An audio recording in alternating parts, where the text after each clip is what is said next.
Otep, salut, bienvenue sur la page de Bertie Le Kamit, l'imperturbable négro-thérapeute, défenseur des causes justes qui avance malgré les vents contraires, en espérant que la vidéo vous apportera un plus. Vie, force, santé à vous, pluie des bénédictions ancestrales. Bienvenue sur la page de Ngumbeso Mbungon, grand notable de Dieu que je suis, porteur propagateur du savoir ancestral, descendant de la dignité et de ceux qui n'ont jamais trahi. Bienvenue, on partage, on va essayer de discuter. On va parler actualité, n'est-ce pas? On va parler actualité puisque c'est très très important. D'accord? Alors, il faut savoir que la politique n'est pas de l'activisme, même si l'activisme a un versant politique. La politique n'est pas de l'activisme et il ne faut pas confondre les catégories, il ne faut pas confondre les domaines. La politique, c'est quelque chose de très complexe. Comme je le disais récemment, c'est une discipline noble et transversale qui demande quand même beaucoup de recul, beaucoup de finesse pour comprendre ce qui s'y passe. C'est pour ça que les hommes politiques, et quand je parle de politique ici, je parle de la véritable politique. On partage les amis, on envoie le maximum de likes et de cœurs, on partage. Et quand je parle, n'est-ce pas, de politique ici étant comme solution aux problèmes de la société. Là, je reviens un peu là sur mes cours de première année université en philosophie là.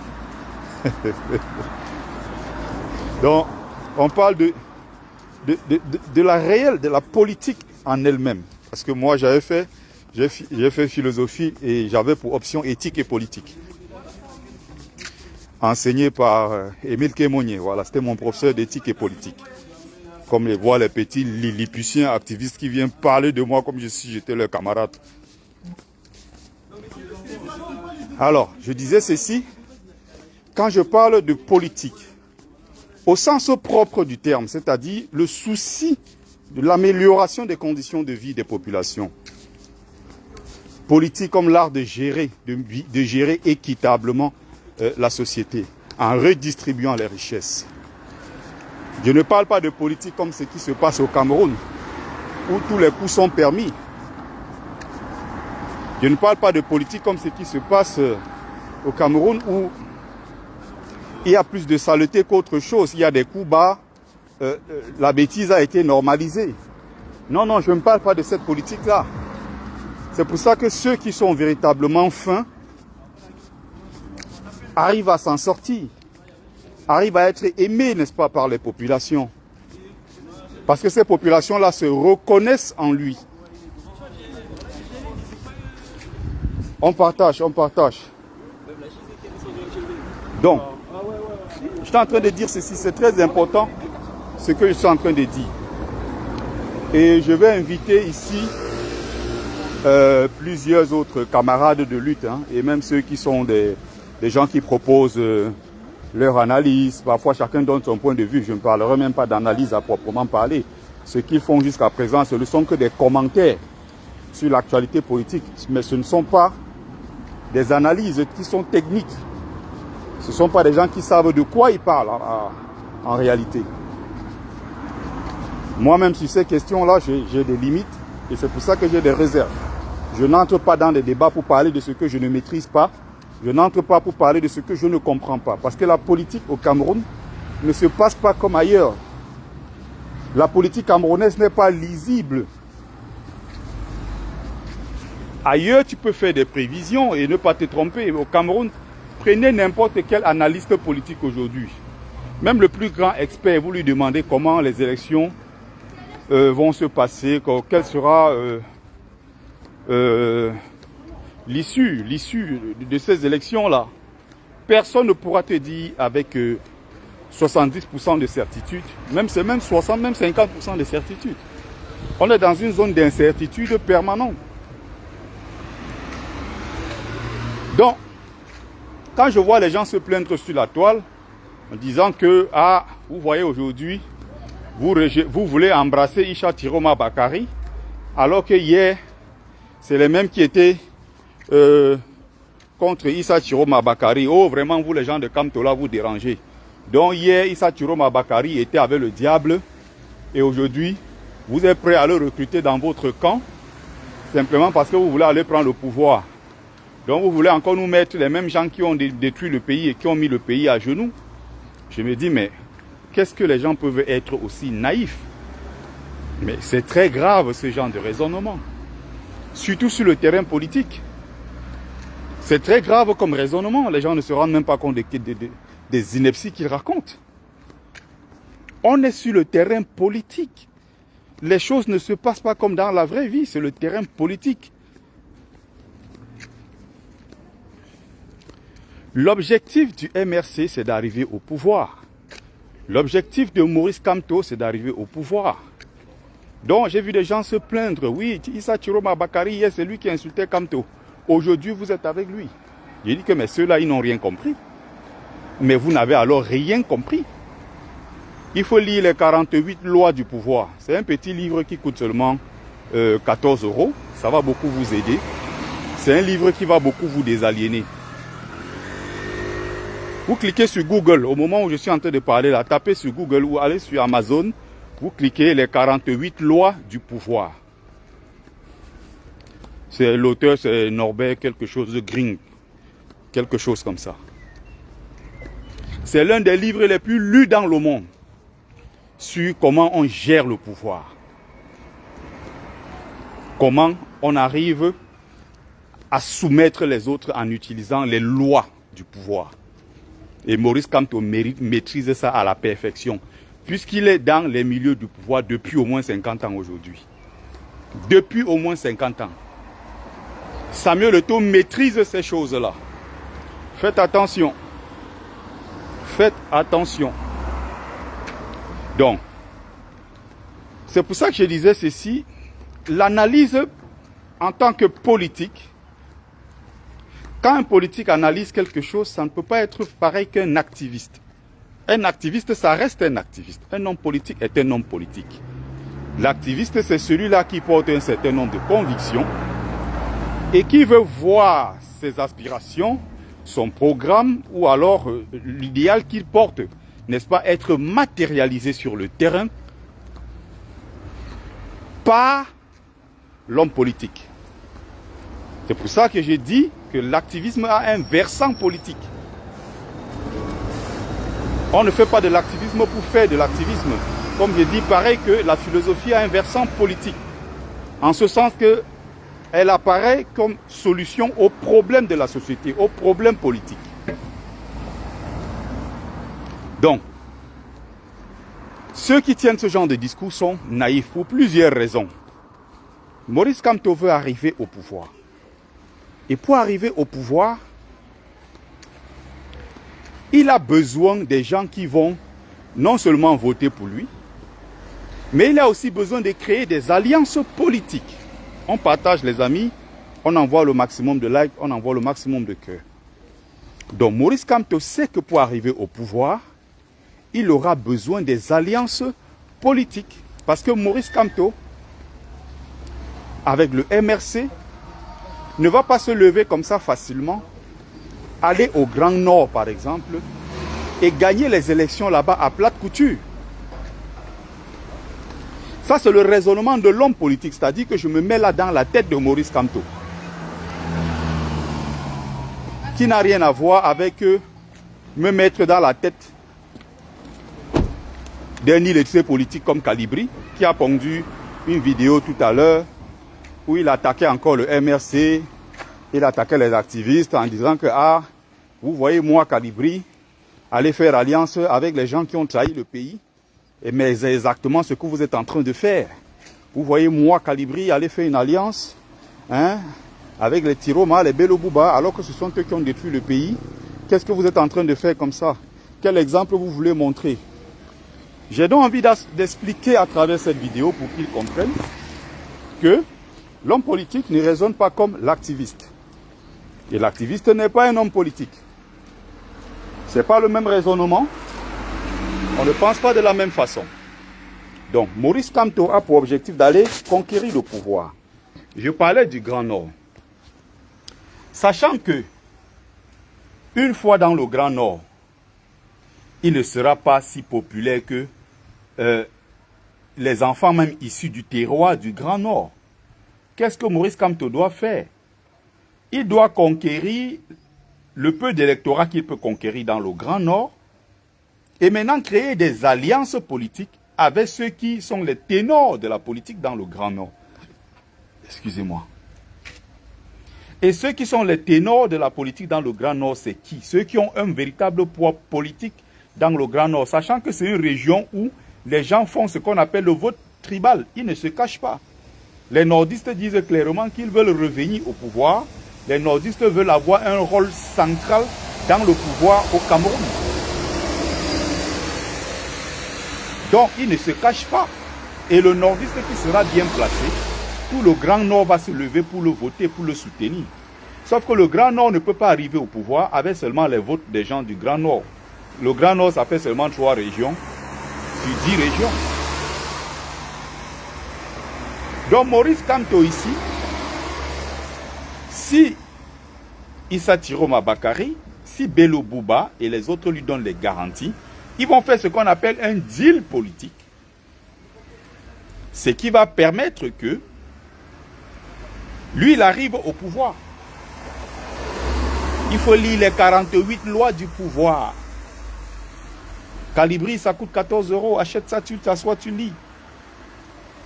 Quelqu'un peut être ton meilleur, l'adversaire le plus dangereux, le plus coriace, celui qui te combat le plus dans certaines situations est la personne la mieux placée pour te porter dans un certain nombre de projets. C'est-à-dire que Paul Biya peut être même aujourd'hui là le grand diable que tout le monde déteste. Si demain Paul Biya vient et dit bon, je veux faire alliance avec Maurice Kamto, et ce que je vais apporter à Maurice Kamto, c'est que j'ai mon électorat dans la zone Ekambeti. Je reste le Nomgui. Et là-bas, j'ai mon électorat. Une chose est sûre, les gens là-bas vont voter pour moi. Alors, les gens vont voter massivement pour moi. Je vais faire alliance avec toi. Et en retour, tu vas me donner tel poste dans le gouvernement, tel portefeuille. C'est comme ça que ça se passe en politique. Si Kamto veut le pouvoir, Kamto va dire à Paul Biya, oui, je suis d'accord avec toi. Or, pendant toutes ces années, Paul Biya a combattu Kamto. Il a traité l'UMRC de petit parti politique. Pendant toutes ces années, Paul Biya a mis Maurice Kamto en prison pour 9 mois. Pendant toutes ces années, le même Paul Biya a envoyé son armée séquestrer Kamto chez lui pendant 72 jours. Le même Paul Biya a envoyé son armée, sa police gendarmerie, ses forces de l'ordre, arrêter Kamto à Douala, le séquestrer par 2 fois et faire de lui persona non grata à Douala et le déporter à Yaoundé, Manu Militari. Mais il s'agit d'arriver au pouvoir. On peut faire le deal politique avec n'importe quel diable. On est sur le terrain politique. J'ai expliqué c'est quoi l'activiste. Je peux dire que, par exemple, il y a une campagne en ce moment, les écolos et des gens qui se battent, qui ont créé des associations à gauche, à droite, ils vont se dire, mais attendez, Paris, il fait trop chaud. Et effectivement, oui, à Paris, quand je parle de Paris, je parle vraiment de Paris, de la couronne de Paris. Mais il fait très chaud. Et comme il fait très chaud à Paris, il y a des écologistes qui se battent pour qu'on ne coupe plus les arbres, qu'on plante davantage des arbres un peu partout, qu'on fasse renaître les cours d'eau. Parce qu'il y a beaucoup de cours d'eau sur lesquels on avait, n'est-ce pas, mis du béton armé pour faire passer les autoroutes et tout le reste. Non, aujourd'hui, ils sont en train de détruire ça pour faire renaître ces cours d'eau. Pour refroidir un peu la ville. Et il y a des activistes, c'est leur travail. Ils vont de ville en ville porter ces causes-là. Maintenant, ils observent sur l'échiquier politique, ils observent, ils se disent quelque part, bon, parmi ces candidats, lequel est à même de porter notre projet, parce que nous voulons plus de respect pour l'environnement, nous voulons plus, par exemple, de travail ou de ceci. Bon, restons sur l'activisme, sur l'écologie. Ils vont maintenant donc renverser leur voix. Hein? Ils vont maintenant verser tout ça, par exemple, chez Maurice Kamto. qui a un beau projet en ce qui concerne le respect de l'environnement. C'est comme ça que ça se passe en politique. Voilà l'activiste. Mais maintenant, l'homme politique est capable de faire le deal. Or, l'activiste, si en même temps il a quelqu'un comme Donald Trump, il ne peut pas être d'accord avec Donald Trump qui dit clairement que le réchauffement climatique n'existe pas et que tout ça c'est de la propagande. Cet activiste-là ne peut pas se lier à quelqu'un comme Donald Trump. Mais il va se lier à quelqu'un qui a le même projet, c'est-à-dire qu'il va se lier à quelqu'un qui veut par exemple un peu plus d'écologie, des villes vertes et tout le reste. Donc Maurice Kamto fait son deal. Il peut faire le deal aujourd'hui avec Bello Bouba Maïgari. Il peut faire le deal avec Issa Thiro Mabakari pour arriver au pouvoir. Maintenant, ce qui compte, c'est quand il sera au pouvoir. Hein? Quand il sera au pouvoir. Les gens n'ont pas oublié que Issa Thiro Mabakari est ministre, ça fait 20 ans. Les gens n'ont pas oublié que pendant qu'il était ministre de la Communication, il bavardait beaucoup. Il a fermé les chaînes de télé. Il a ridiculisé Kamto. Issa Thiro Mabakari, c'est celui-là qui a dit que l'assassinat dans le Nord, il y a une femme avec son enfant dans le dos qui ont été abattus de sang-froid par des voyous qu'il y a dans notre armée. Il avait dit non, c'est pas au Cameroun, c'est au Mali. Or, quand on fait des investigations sur le terrain, on se rend compte qu'effectivement, oui, c'est au Cameroun. Mais il était venu sur les plateaux télé faire croire aux gens que c'était au Mali, ce n'était pas au Cameroun. Mais est-ce que Issa Thiro Mabakari a présenté ses excuses au peuple camerounais? Non, il est passé à autre chose. J'ai même découvert hier qu'Issa Thiro Mabakari a 75 ans, je ne savais même pas. J'étais choqué hier quand j'ai vu son âge, 75 ans. Je suis allé taper sur Google pour vérifier.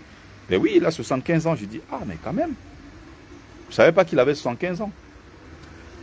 Et curieusement, les gens ne sont pas en train de trouver qu'il est vieux. Hein. Bello Bouba Maïgari en a 78.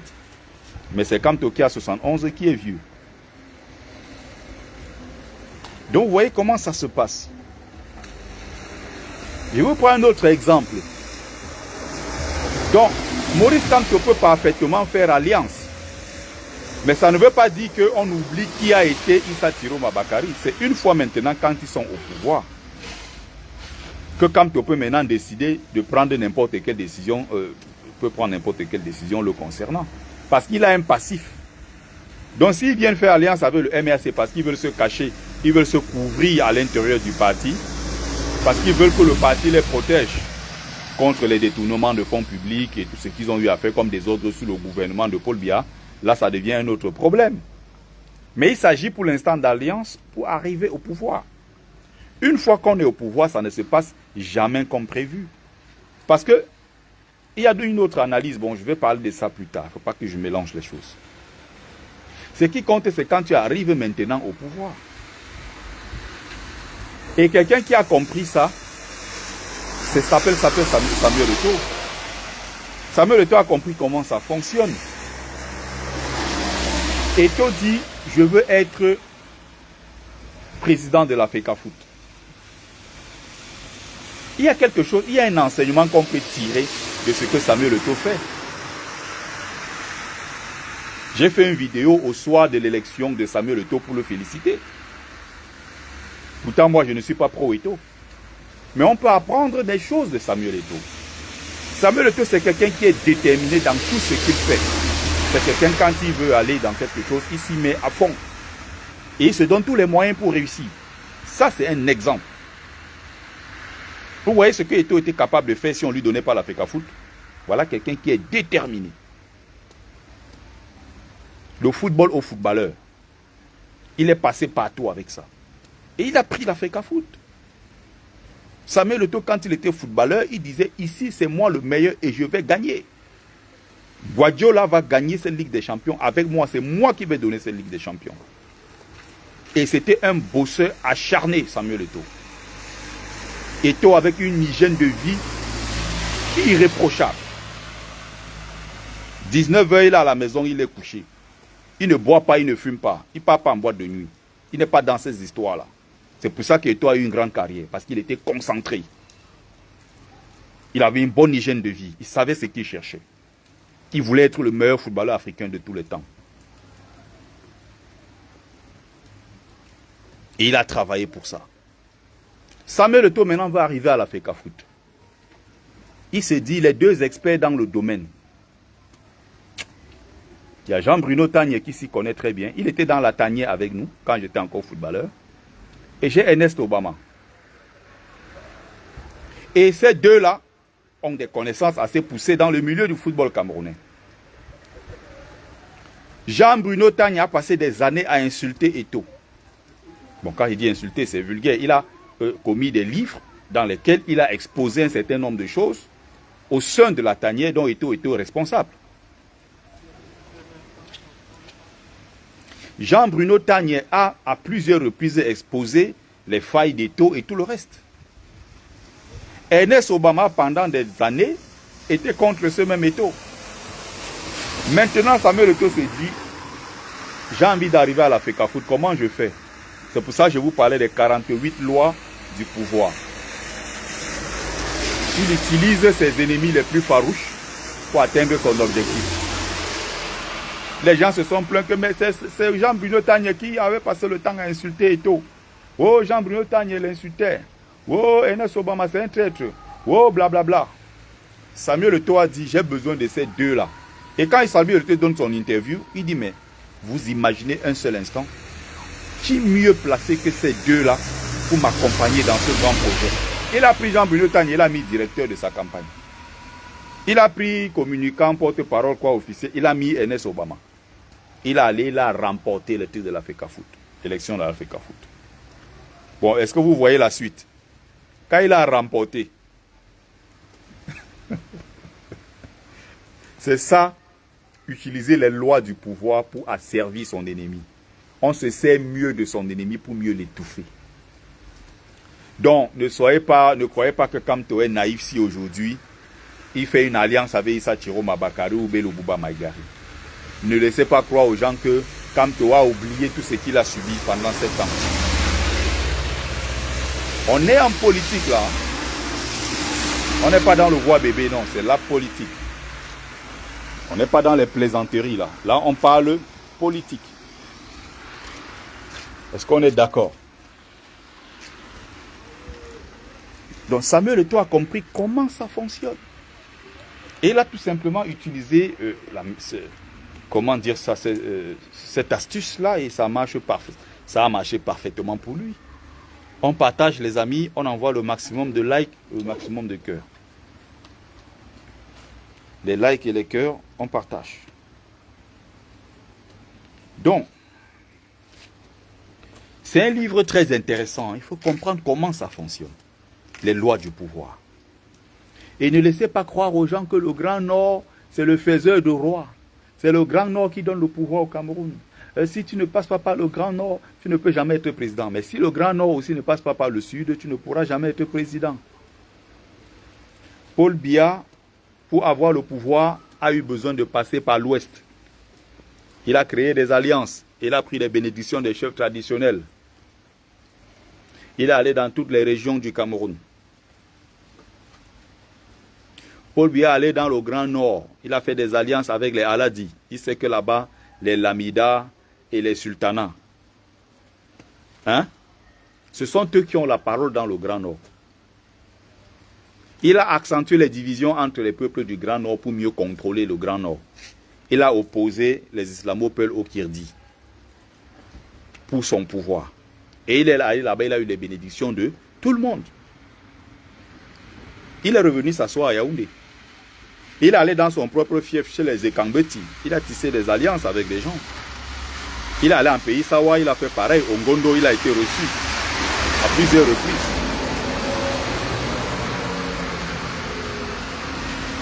Le Grand Nord est une partie du Cameroun, c'est une zone comme toutes les autres zones du Cameroun. Il ne faut pas faire du Grand Nord le passage obligé pour arriver au pouvoir, parce que si on ne passe pas par le Grand Nord, grand vivier électoral, c'est des conneries ça. Aucune statistique ne peut le prouver. Aucune. Le Grand Nord, c'est tout simplement la région la plus poreuse du Cameroun. Où les gens peuvent venir de partout et repartir sans que personne ne soit au courant. Ce ne sont pas des frontières qui sont contrôlées. Il y a des fausses cartes d'identité. Vous avez vu le camarade de lutte qu'on appelle Joe Bairo, qui a été arrêté, qui est mis en prison, à cause de cette histoire de fausses cartes d'identité. Vous voyez, dans le Grand Nord, les gens viennent voter dans les Lamidas. Ils viennent voter comme récemment, ils sont entrés chez une grande élite du RDPC qui est, je crois, qui travaille à la société qui produit le savon là. Ils sont allés à l'intérieur de sa maison, c'est là où les inscriptions sur les listes électorales se passent. D'autres votent même là-bas. Le Lamido parfois est assis, tu entres là, c'est devant lui que tu viens voter. Certains n'ont pas le choix parce qu'on va arracher leur bétail. Certains n'ont pas le choix parce qu'on va arracher leur plantation. Certains n'ont pas le choix parce que les enfants n'iront pas en mariage. Il y a tellement de pauvreté dans cette partie du pays que ceux qui essayent de s'en sortir ont instrumentalisé, ont clochardisé et humilié au quotidien leurs concitoyens. Donc ce n'est pas parce qu'il y a beaucoup plus de gens dans le Nord. Et comment dire que le Grand Nord est la partie la plus, je ne sais pas, le plus grand vivier électoral, sachant que dans ces parties-là, les gens n'ont pas d'acte de naissance, sachant que dans cette partie du pays, les gens ne vont pas beaucoup à l'école, donc ils ne sont pas, et donc, ils ne sont pas sensibilisés sur la nécessité, n'est-ce pas, de voter.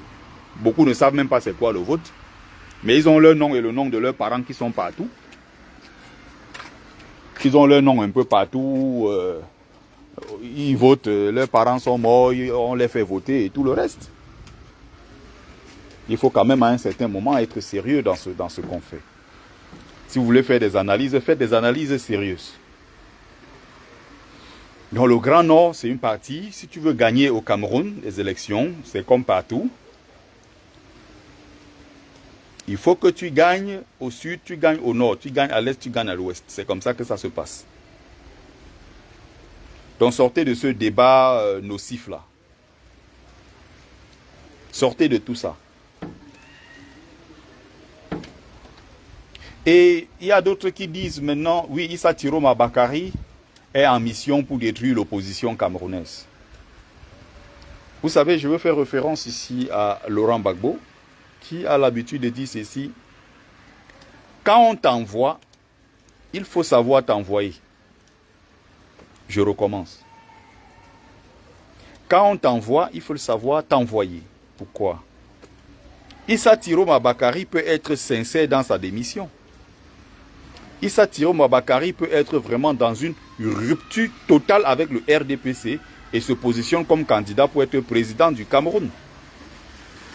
Mais si Issa Tiroma avait être président du Cameroun, il faut qu'il gagne les votes du Sud, sachant qu'il est détesté par une bonne partie du Grand Nord, sachant qu'il est détesté par l'écrasante majorité du Sud du Cameroun. Issa Tiroma Bakari sait qu'il ne peut pas être président au Cameroun.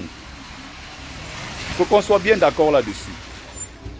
Il sait que ça ne sera pas facile s'il veut être président.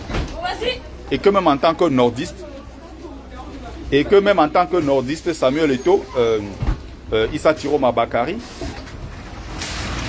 n'est pas le nordiste le plus aimé. Bonsoir Joseph Désiré, mon frère. John Terry. Est-ce qu'on se comprend? C'est-à-dire que même dans le Grand Nord, Issa Tiroma Bakari, c'est qui n'est pas le plus aimé. S'il y a même d'ailleurs une élection interne dans le Grand Nord, comme on appelle les primaires, Issa Tiroma Bakari, c'est pas sûr qu'il va gagner. Et même s'il gagne dans cette partie-là, pour remporter les élections dans tout le Cameroun, il a besoin de créer des alliances avec la partie sud. Ce qui n'est pas chose gagnée. Ce qui n'est pas gagné d'avance. Donc il y a ceux qui disent que Issa Tiroma Bakari n'est pas sincère. Il est là comme le cheval de Troie qui vient diviser l'opposition. Non. Issa Tiroma Bakari peut être véritablement sincère. Comme il peut même être missionné par le RDPC pour détruire l'opposition. Et demain, il arrive là-bas, on l'a envoyé, il arrive et il s'envoie lui-même. Est-ce que vous comprenez ce que Laurent Gbagbo dit souvent? On l'a envoyé, il est arrivé, il a su bien s'envoyer lui-même. Oui. Et ça s'est passé comme ça à plusieurs reprises. C'est quelque chose qu'on peut vérifier dans l'histoire de l'histoire de l'humanité, tout simplement. Ou même sur place au Cameroun, on peut le vérifier. On peut dire à Issa Thiro Mabakari, bon, voici le rôle que tu dois jouer. Puisqu'on n'est pas sûr, on ne sait pas si le président Kamto, le président Biya sera candidat. Pour l'instant, on ne sait pas trop. On peut faire de toi le candidat dont nous avons besoin. Et le moment venu, ce qu'on va faire, c'est que tu vas diviser l'opposition pour qu'on permette, n'est-ce pas, parce que j'ai vu un autre texte là sur la toile où les gens disent oui, on va faire que Kamto soit troisième et on va faire Issa Thiro Mabakari deuxième. Ils ont l'impression que c'est trop facile. Ils font des analyses. Ils ont appris tout ça où en fait? Est-ce qu'ils connaissent les réalités politiques de notre pays? Est-ce qu'ils maîtrisent toutes ces réalités-là? Non. Ils peuvent envoyer Issa Thiroma. Thiroma arrive devant, il dit je viens pour le compte du RDPC. D'accord, d'accord, d'accord, d'accord, d'accord. Et il arrive devant, il se met lui-même en évidence. Et il écrase Paul Biya. Il peut arriver devant, il tisse ses autres alliances. Vous n'avez pas encore vu, on a envoyé des soldats en disant qu'on part pour faire un coup d'État. Et arrivé au coup d'État, on attend que certains... Non, on l'a envoyé pour aller jouer le rôle. Il arrive lui-même, il prend le pouvoir. Vous n'avez pas encore vu ça? Il vient 20. Oui, oui, oui, oui. Oui, mais ils seront des gens comme ce gars, putain. Ben oui. Pourquoi on est descendu en fait? Les gens ont cru que... bonsoir. Est-ce que vous avez les informations concernant le feu d'artifice? Est-ce que c'est aujourd'hui? Non. Feu d'artifice aux 12 colonnes? Ou aux 12 colonnes? C'est le 14 juillet. Non, Ah, non. Il compte en faire des feux d'artifice après la fête de la musique. Non, après, normalement, je crois qu'il y avait le 23 ou 28 ou quelque chose, 26 ou 25, je ne sais plus. Ah, je vais essayer. Je vais faire un tour, mais de toute façon, merci. Mais là, c'est mal parti, là, parce que... Et déjà, il a plu. Donc, j'essaye donc d'expliquer les choses terre à terre pour qu'on se comprenne très bien. J'ai pris l'exemple de Samuel Eto'o pour qu'on se comprenne très bien. Je pourrais prendre d'autres exemples. J'ai pris l'exemple d'Issa Thiro Mabakari et les autres, hein, pour que les gens comprennent. Parce que je vois d'autres des activistes qui sont sur la toile en train de dire que ah, donc Issa Thiro Mabakari, le diable d'hier, vous voulez faire alliance avec lui aujourd'hui. Franchement, j'ai l'impression que ces gens ne comprennent rien. Soit alors ils font semblant de ne pas comprendre. Et qui porte ce projet, c'est Calibri Calibro qui fait une vidéo encore mensongère. Parce que l'objectif ici, c'est de fragiliser le MRC. On sait que ces gens-là n'ont jamais aimé Kamto. On sait qu'ils sont nombreux, qui n'ont jamais voulu de Kamto au pouvoir. Ils font semblant, mais le mauvais cœur, ils peuvent faire semblant. Mais il y a toujours ce côté-là, ce fond haineux.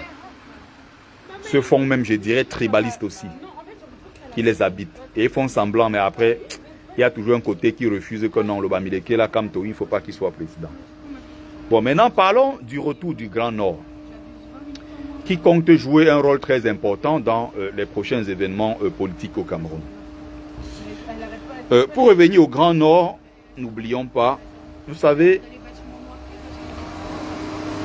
les nordistes, dans leur façon de fonctionner, ne sont pas des gens qui ont besoin de ce regard social, ils ont besoin de cette validation sociale pour faire ce qu'ils ont envie de faire. Ça, c'est l'une des qualités chez les peuples du nord du Cameroun. C'est des gens, ça veut dire que quand ils ont envie de faire leurs choses, ils s'entendent, ils font ce qu'ils ont à faire, c'est tout. Ils n'ont pas de compte à rendre aux gens. Ils n'ont pas besoin des gens que, ils n'ont pas besoin que les gens soient d'accord, soient pas d'accord. Ça, c'est pas le problème, ça. Ça avait déjà été annoncé. Pour les Camerounais qui comprennent, pour ceux qui ne comprennent pas, pour les patriotes qui veulent comprendre, ceux qui ne veulent pas comprendre, ça, c'est leur problème. Ils ont été très clairs. Nous avons supporté Paul Biya. Paul Biya a été mis là-bas par notre frère Ahidjo. Et quand Ahidjo ne sera plus, quand Biya ne sera plus là, le Grand Nord va reprendre le pouvoir. Remarquez très bien que les leaders du Grand Nord, quand ils parlent de la prise du pouvoir à Yaoundé, ils parlent des candidats régionalistes. Ils parlent de tribus. Remarquez très bien, ils ont un mouvement là où c'est 11 millions de nordistes, 10 millions de nordistes. Quand vous suivez Gibai Gatama qui parle des élections au Cameroun, non, lui il dit, le Grand Nord va aller remporter les élections. Il ne parle pas de... Non. Il parle de candidats du Grand Nord. Ils sont clairs dans leurs propos. Les nordistes vont reprendre le pouvoir. Je prends le cas de Amadou Ali qui disait ceci. Nous pouvons encore supporter pour l'instant. Mais quand Biya sera tombé, le Grand Nord va reprendre le pouvoir. Ça, c'est Amadou Ali, le tribaliste qui, dans Wikileaks, n'est-ce pas, l'une des révélations de Wikileaks, disait clairement qu'un Bamileke ne sera pas président au Cameroun. Nous allons tout faire pour empêcher qu'un Bamileke soit président au Cameroun. Et Amadou Ali a été le boss de Maurice Kamto au ministère de la Justice. Donc, il faut qu'on se comprenne. Il y a encore quelques années, sur Equinox Télévision, il y a Alamine Ousmane Aboubakar Mey. Je ne parle pas de Alamine Ousmane Mey, mais je parle de Aboubakar. C'est la grande famille Mey, dont le père était le grand baron du Nord Cameroun, quand le Nord Cameroun n'était pas encore 3 régions, parce que là, ils ont divisé maintenant en 3 régions. Tout ça formait une seule région, la région du Grand Nord. Et c'est leur père qui était le grand boss, et très proche, n'est-ce pas, fidèle ami de Amadou Ahidjo. Boubacar Mey vient sur Equinox TV, il dit quoi? Il dit, le Grand Nord Cameroun va sortir la fusée. Nous, pour l'instant, nous sommes patients. Nous observons et nous savons que pour l'instant, celui qui est là, qui s'appelle Paul Biya, a été mis là-bas par notre père, à nous tous, Amadou Ahidjo. Mais nous n'allons pas supporter qu'après le départ de Paul Biya, que quelqu'un d'autre prenne ce pouvoir. Mais nous avons quand même un élément important et nous savons que Kamto aura un pas important à jouer dans cette élection, dans l'après-Biya, si vous voulez. Il a dit ça de façon très claire, en regardant les caméras, en parlant à tous les Camerounais, en parlant au monde entier. Il n'a eu peur de rien du tout. Il s'est adressé au monde entier. C'était après le journal d'Equinox Soir, il était invité, il a parlé. Voilà ça qui est exactement en train de se réaliser aujourd'hui, à 3 mois des élections présidentielles. Vous voyez de plus en plus les gens du Nord qui sont en train de se rallier derrière Issa Tiroma. Il peut avoir un Bello, il peut avoir quelqu'un d'autre, comme il peut avoir quelqu'un qui sont en train de préparer. Bon, ça m'étonnerait quand même que quelqu'un vienne comme ça à moins de 3 mois des élections, quelqu'un qu'on n'a pas vu depuis 7 ans, et qui prenne le pouvoir facilement. Mais il faut comprendre une chose, et qui est très claire, qui est très simple, c'est que le Nord aura un rôle très important à jouer. Le Grand Nord aura un rôle déterminant dans les prochaines élections au Cameroun. Donc là, ils ne seront plus ceux-là qui viennent accompagner Paul Biya dans son pouvoir éternel. Non, ils viennent jouer un rôle prépondérant. Donc, dans les prochaines élections, soyez-en sûrs, il y aura un grand candidat du Grand Nord et les gens vont se rallier, les gens du Grand Nord vont se rallier derrière lui. Mais encore une fois, ce que je disais tout à l'heure, c'est quoi? C'est que même si il y a un candidat du Grand Nord qui arrive à se dégager et qui tire son épingle du jeu, ce candidat du Grand Nord aura besoin de tisser les alliances avec le Grand Sud. Parce que vous le vouliez ou non, aucun parti politique n'est plus populaire que le MRC au littoral. Aucun parti politique n'est plus populaire que le MRC à l'ouest.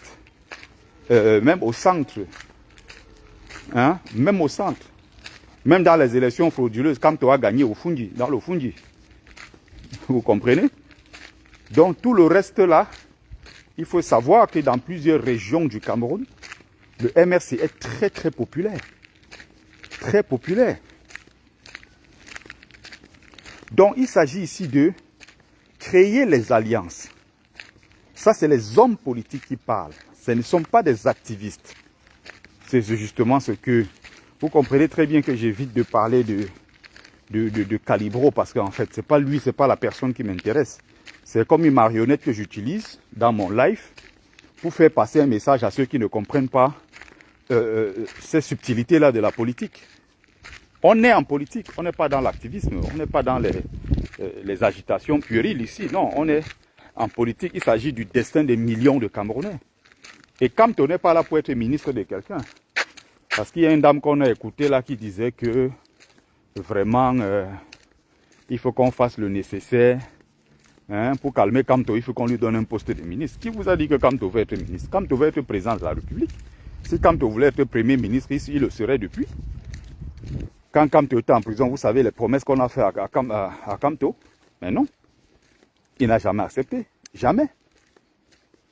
Jamais. Parce qu'il a dit clairement, je veux être président. Je ne veux pas autre chose. Donc quand tu vois... bon, Calibro a sorti son live pour tirer sur tout le monde, tirer sur le MRC, sur Kamto, comme d'habitude. Dit qu'il est le plus grand activiste et que c'est lui qui a réinventé l'activisme et tout blablabla, raison pour laquelle il a des problèmes avec la police. Il était à la préfecture, hein, il n'a pas de titre de séjour parce que son titre de séjour a disparu du fichier. Mon Dieu, quelqu'un qui ment comme ça, je n'ai jamais vu. C'est-à-dire que plus tu mens, plus tu lui donnes la parole, plus il ment. C'est la raison pour laquelle beaucoup ne le prennent pas au sérieux. Du moins, les gens le considéraient au départ, après ils se sont rendus compte que c'est un mytho. C'est un gars qui doit se faire soigner. On est quand même en France. On est quand même dans un pays où il y a des lois, il y a des règles qui sont très claires. Si tu n'as pas de titre de séjour,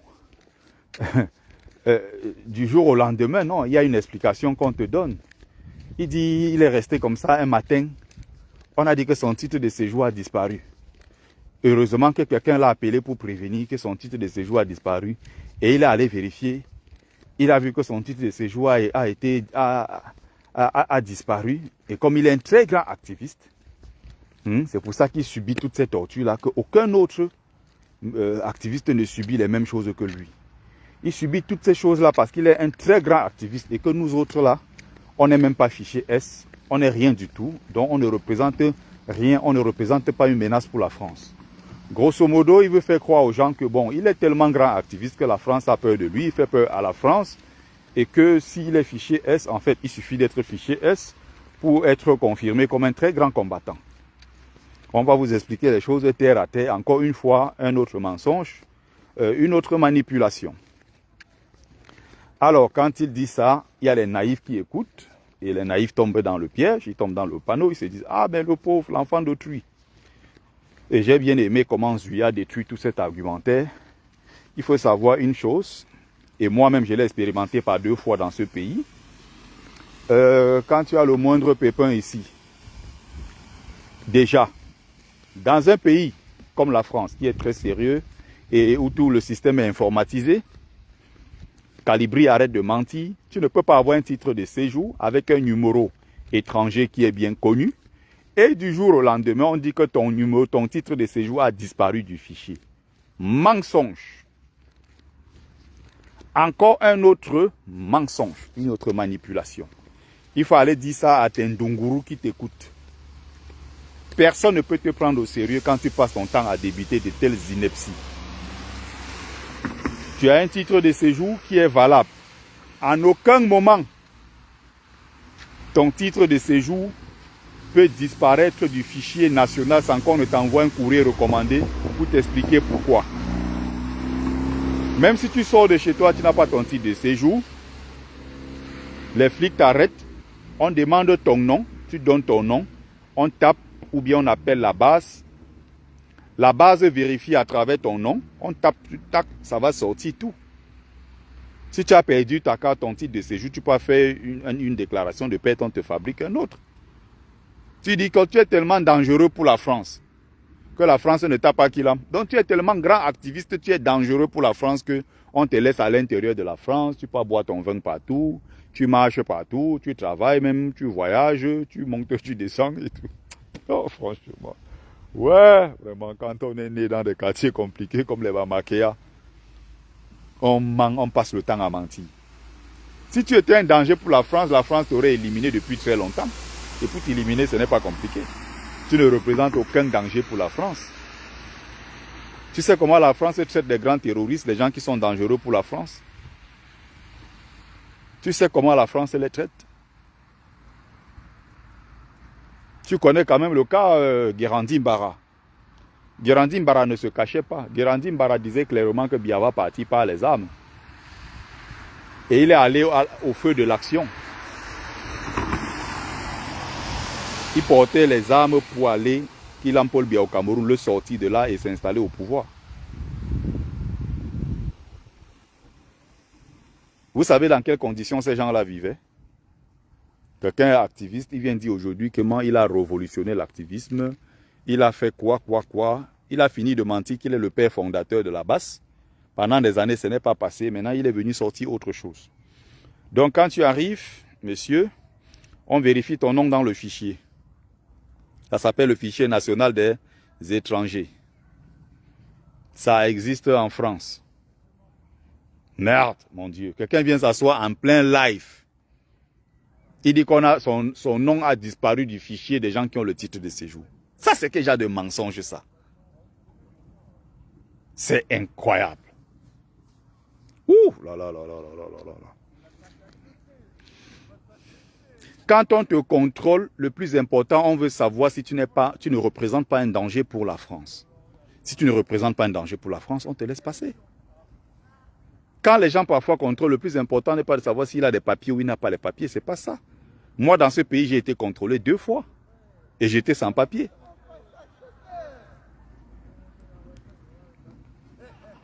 Ils m'ont demandé mon nom, j'ai donné mon nom. Sikanti Bertrand. Ils ont pris, ils ont tapé. Ils ont appelé la centrale. Ils tapent le nom, ils voient que mon nom n'est pas dans le fichier. Le nom est dans le fichier, mais ça montre bien que je n'ai pas un titre de séjour. Donc je suis sans papier. La première fois, c'était quand je vivais dans le 16e arrondissement, juste à côté du stade du PSG, au Parc des Princes. Vous savez, le stade Roland Garros est juste derrière. Quand tu traverses le stade de rugby qu'on appelle le stade Jean Bouin, tu traverses la rue, là tu tombes au Roland Garros. Et derrière, il y a les bois de Boulogne. Moi, je faisais mon footing dans cette zone-là. Les bois de Boulogne, le stade de Souchet, dans le 16e, je passais non loin de l'ambassade du Cameroun. Dans toutes ces zones-là, j'allais jusqu'à loin, là-bas faire mon footing. Et c'était en plein été. Moi, je sortais de mon footing. Il y avait des policiers partout, y compris des policiers en civil. Parce qu'il y avait le tournoi Roland Garros, le tournoi de tennis en terre battue Roland Garros. Je suis passé par là. Et ils m'ont interpellé. Je n'ai pas paniqué. Je suis sans papier, mais je n'ai fait de mal à personne. Je n'ai tué personne. Je n'ai fait aucun mal à qui que ce soit. J'étais serein, tranquille. Moi, je suis resté là. Ils m'ont demandé, mais monsieur, vous vous appelez comment j'ai donné mon nom? Ils me disent, mais monsieur, levez les bras, je lève les bras. J'ai dit, j'habite juste à côté. Moi, je suis allé faire du sport. Ils me regardent comme ça. Vous n'avez aucun papier sur vous? J'ai dit, mais quand je vais au sport, je ne peux pas prendre quoi que ce soit. Donnez votre nom, je donne le nom. Ils contrôlent. Ils se sont passés maintenant les coups de fil entre eux. Des coups de fil. Moi, j'étais là tranquille, serein. Ils me fouillent. Il n'y a pas de drogue, il n'y a rien. J'ai dit, je ne sais même pas de quoi vous parlez. Je ne fume pas, je ne bois pas. Je ne sais même pas c'est quoi la drogue. Je ne l'ai jamais vu de mes yeux. Après, ils m'ont dit, ok, monsieur, allez-y. Il y a un fichier national, n'est-ce pas, pour les étrangers. On tape ton nom dedans, ça apparaît. À partir de là, on peut savoir si tu as les papiers ou pas. Mais ce qui importe, ce n'est pas forcément ça. Pour savoir si peut-être tu as été en cellule, si tu es reconnu comme quelqu'un qui a vendu de la mauvaise herbe ou bien, je ne sais pas, l'onkou, disons ça comme ça. Est-ce que tu es reconnu comme quelqu'un qui a des problèmes avec la justice, la police et tout ça? C'est ça qu'ils veulent peut-être, qu'ils veulent d'abord savoir. La deuxième fois, moi, j'étais livreur. Les gens qui passent, ils mettent les publicités dans les boîtes aux lettres. Là, moi, je faisais ça pour 30 € la journée, 40 € toute la journée. Je marchais 10 heures par jour. J'allais dans des quartiers partout avec des gros caddies comme ça que je traînais avec un patron qui ne me payait même pas. J'étais sans papier à l'époque. Moi, je partais, je mettais. J'ai fait ça pendant presque 2 mois et demi avec lui. Il ne me payait pas. Mon salaire était, le salaire tout cumulé, c'était à 750 €. Et dès qu'il a vu que l'argent est devenu beaucoup, je l'appelais, il ne décrochait plus. Moi, je marchais partout pour le chercher. Il m'a remis les 750 € peut-être en 7 tranches ou 8 tranches ou 10 tranches, je ne sais pas. Aujourd'hui, il me voit, je l'arrête, il me donne 100 €. Un autre jour, je l'arrête encore. Un autre jour, oh tonton, je supplie, donne 50 euros. Avec le monsieur, l'homme m'avait arrêté, j'étais sans papier. Mais quand ils m'ont arrêté, tout simplement, ils ont demandé, monsieur, vous avez les papiers? Non. Ils me regardent comme ça. Vous venez de quel pays? J'ai dit Cameroun. Ils prennent comme ça, ils regardent. Ils tapent maintenant, ils étaient 3, 2 hommes, 1 femme. Les 2 hommes me regardent, ils disent, monsieur, tous vos papiers que vous mettez dans les boîtes aux lettres, vous emmerdez les gens avec. On vous dit, vous n'avez pas le droit de le faire, c'est illégal ce que vous faites. Il dit, moi je ne connais rien dans tout ça. C'est un patron qui m'a embauché. Et puis il m'a dit de faire ça, il me donne à peine 20 euros par jour. J'ai sorti un truc comme ça, je n'ai pas de, je veux trouver de quoi manger, je n'ai pas où habiter, je fais comment, je viens d'arriver en France, je n'ai pas où aller. Bon, ils me regardent comme ça. Les 2 là me regardent. Les 2 hommes m'ont dit que bon monsieur, vous remettez le badge. Parce que j'avais un badge là qui me permettait d'entrer dans les immeubles. Je lui ai remis le badge, il a pris. Le monsieur a pris le badge. Il n'y a que la femme là, à un moment, qui a dit que oui, j'ai vérifié, tout est bon, il n'a aucun souci, mais embarquons-le. Mais de l'or. La femme là a dit embarquez-le. Bon, je suis resté là, moi je n'ai pas de pression. Hein. On me renvoie dans mon Cameroun, moi je reprends ma vie à 0. Moi j'étais là tranquillement. Après ils ont dit, monsieur, allez, vous m'avez dit que vous venez de quel pays? J'ai dit le Cameroun. Il dit que ce soit la dernière fois. Et c'était dans un quartier là, un quartier des Juifs, avec les caméras partout. Et j'avais un sac à dos.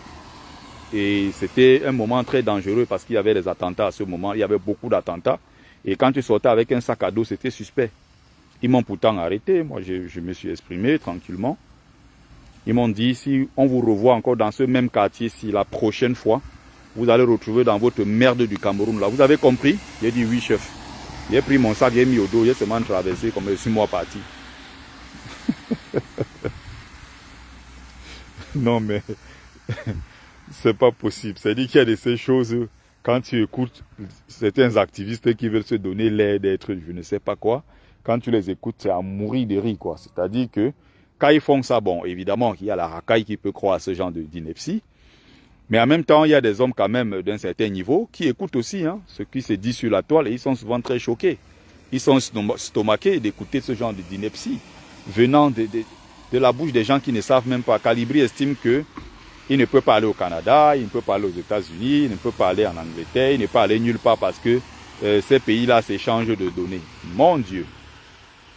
Comme il est un grand activiste, il est bloqué, il ne peut pas bouger. On a bloqué ses papiers. Donc quelqu'un qui dit que on a suspendu, son papier a disparu du fichier, mais en même temps il est venu avec il a un papier, un titre de séjour en main hein, qu'il montre. Il dit qu'il est venu comme ça là pour qu'on revoie son poème. Mais il a quand même un papier en main, il vient avec, il cache un côté, il fait semblant. Après il dit, hein, vous voyez ce que je subis. Et il fait ça comme ça quand il se passe pour la victime. Les naïfs tombent dans ça. Ouais, l'enfant d'autrui. Vous voulez quoi l'enfant-ci? Ouais, l'enfant d'autrui souffre. Ouais. C'est comme ça qu'ils ont fait dans la lutte en 2018. Les paquets arrivaient, les Western Union arrivaient, les cancans virements.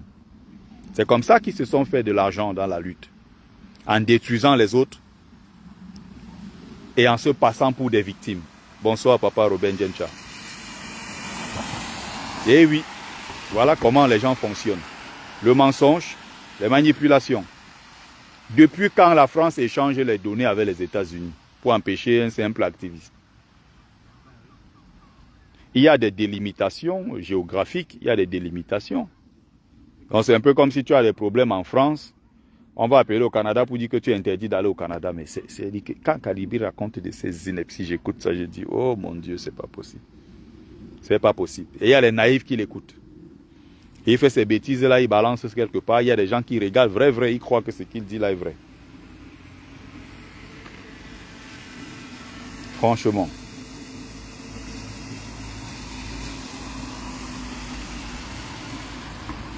Les gens disent que oh, j'ai trahi la lutte, alors que j'ai tous les problèmes du monde. Mais dire que tu as trahi la lutte n'est qu'une conclusion de ceux qui pensent comme ça. S'ils sont arrivés à cette conclusion, c'est parce qu'ils ont beaucoup d'éléments. Ils ont remarqué qu'il y a beaucoup d'incohérences dans ta lutte. Du jour au lendemain, tu dis qu'on ne peut plus prononcer le nom de Kamto.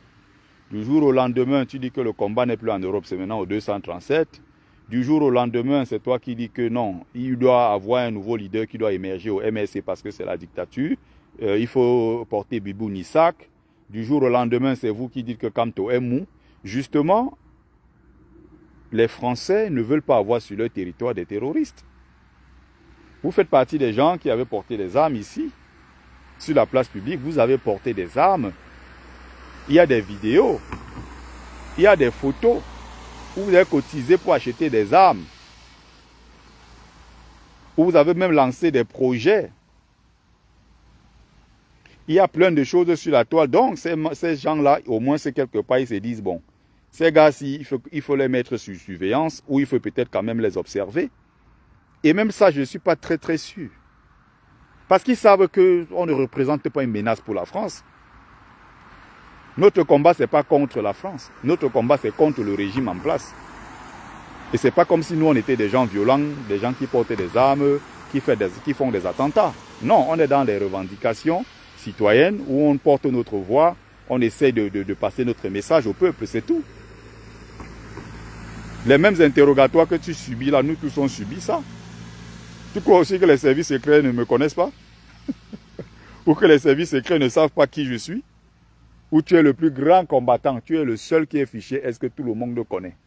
Et il va encore sortir un autre mensonge pour mettre en avant un ami Ndunguru, un autre Bamileke en tomate sans caleçon, sans couille, qui s'appelle quoi là, Cyril. Il dit que, les gens disent que ils sont des combattants. Ils disent qu'ils sont dangereux, quoi, mais ils font la sécurité.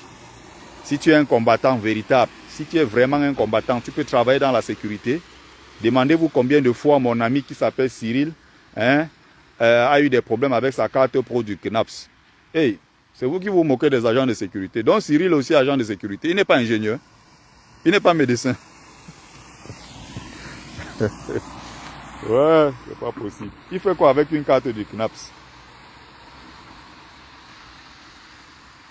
Tu connais les difficultés que moi j'ai eues à mon boulot?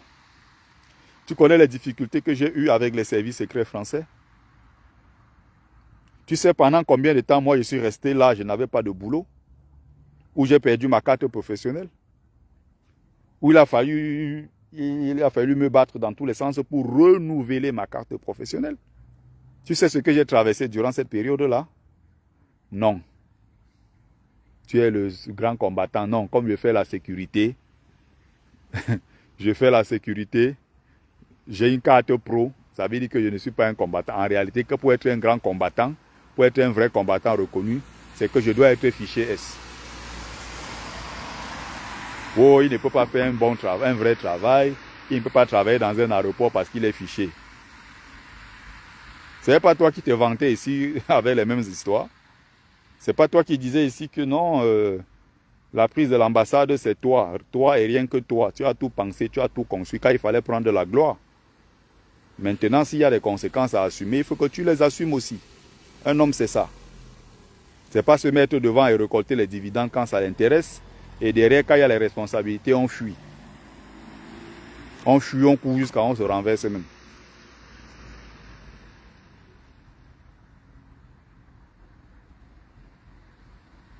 C'est incroyable, hein? Donc, encore des mensonges, des manipulations, des trucs comme ça de bas étage, où les gens racontent tout et n'importe quoi, des choses qui ne tiennent pas debout.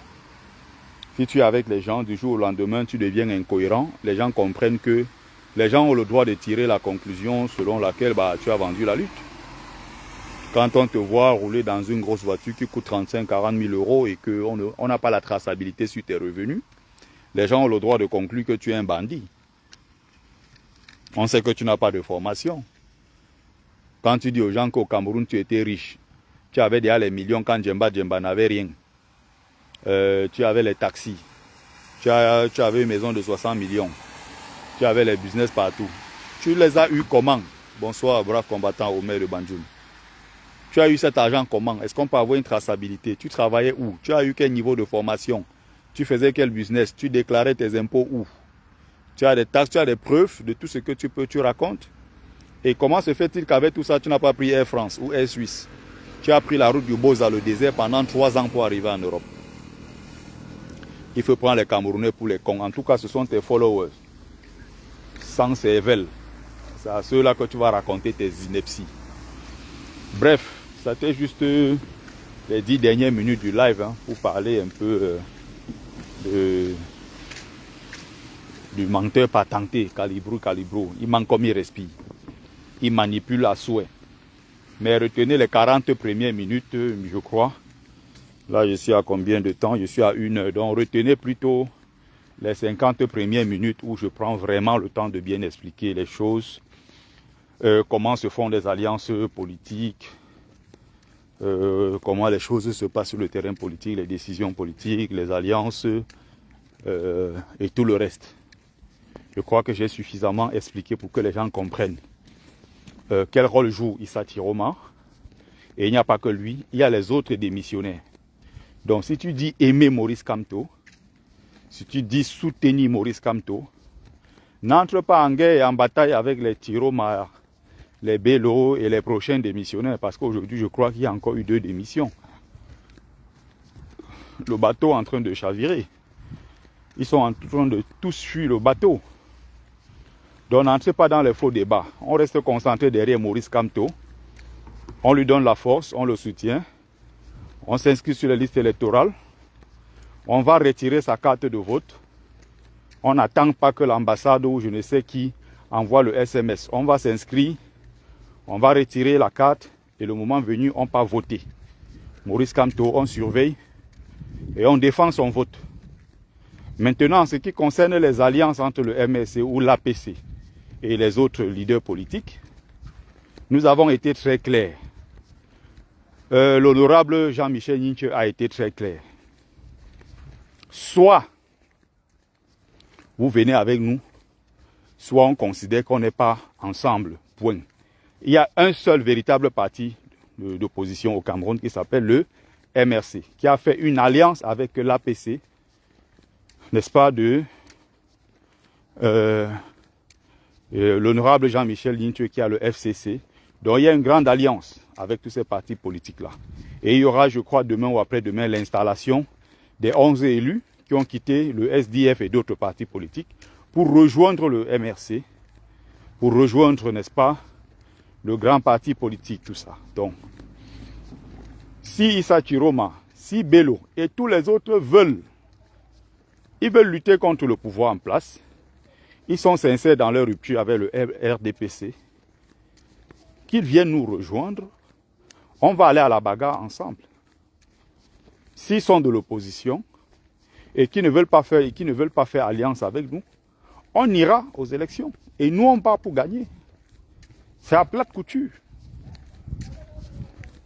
On part pour gagner. Parce que le MRC, depuis 12 ans, 13 ans aujourd'hui, travaille aussi dans le Grand Nord. N'oubliez pas, les populations là-bas se battent tous les jours pour s'inscrire, pour prendre les cartes du MRC. Ils connaissent le travail que fait Mamadou Mota. Ils connaissent le travail que fait Dr Boucher. Ils connaissent tous ces gens-là qui se battent dans le Grand Nord. Donc, il ne faut pas faire comme si, du jour au lendemain, non. Bonsoir, mon grand Angelbert. Il ne faut pas faire comme si les nordistes sont dans une partie du Cameroun ou hors du Cameroun. Non. Ils ne sont pas dans un monde hors du monde. Non. Ils connaissent les réalités du pays. J'ai suivi un live tout à l'heure. J'étais dans un live TikTok du frère de combat Stéphane Tchoumbu. Il y a un gars qui est passé témoigner. Il disait qu'ils sont allés partout dans les villages. À l'extrême nord, là-bas, dans les villages, convaincre les gens et tout. Ils sont du MRC. Mais les villageois sont venus. Et l'un des responsables, d'ailleurs, qui est fonctionnaire là-bas, leur disait que non, depuis 2 ans, 3 ans ici, on n'a jamais vu un autre parti politique. Il n'y a que le MRC qui vient ici tous les jours et qui soutient les populations. Et il y a donc un papa qui s'est approché du monsieur et qui lui a demandé vous, c'est qui, vous venez pourquoi et tout. Sachez que nous, on veut voter. Il y a le Bamileke là, celui qu'on appelle Kamto. C'est lui que nous, on veut voter ici. Il est Baham, le Bamileke là, c'est lui que nous, on veut. C'est lui qui se soucie de nous ici. Il ne faut pas croire que le MRC ne travaille pas dans le Grand Nord. Le MRC a une belle assise dans le Grand Nord. Bien entendu, ce n'est pas partout. Bien entendu, il y a des partis quand même qui sont bien implantés là-bas comme l'UNDP, le FNCNCC, les noms jupitériens du parti Issa Tiroma, là, ça s'appelle encore comment? Ou c'est le Front National de quoi du Cameroun, là. C'est un nom jupitérien comme ça, là.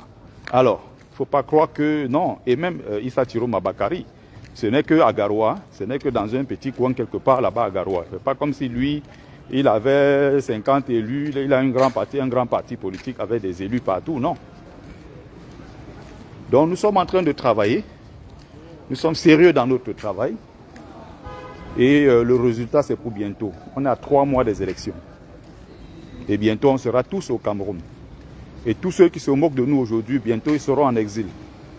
Ils vont même commander, je sais qu'ils sont nombreux là qui vont venir supplier ici. Ouais, on demande l'asile par où? Nous on va vous orienter le moment venu. Ils vont nous supplier là bientôt. Et il y a parmi eux là les sacrés clients que nous on recherche. Quand on va vous arrêter, ça ne va pas mentir sur vous. J'ai mes sacrés clients là, moi-même je ne cite pas les noms. Peu importe où je vais les voir, tout la rage là va monter. Dès que la rage là va monter, Dieu seul sait ce qui va se passer. Dieu seul sait.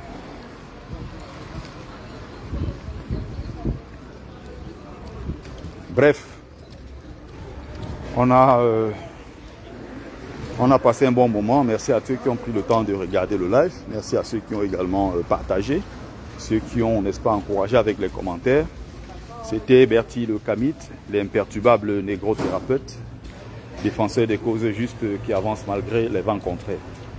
En espérant que ça vous a plu, vie, force, santé à vous, plus des bénédictions ancestrales. C'était Mumbeso Mbungon, grand notable de Dieu que je suis, porteur et propagateur du savoir ancestral, descendant de la dignité et de ceux qui n'ont jamais trahi. Otep, Otep, Otep. Bonne soirée.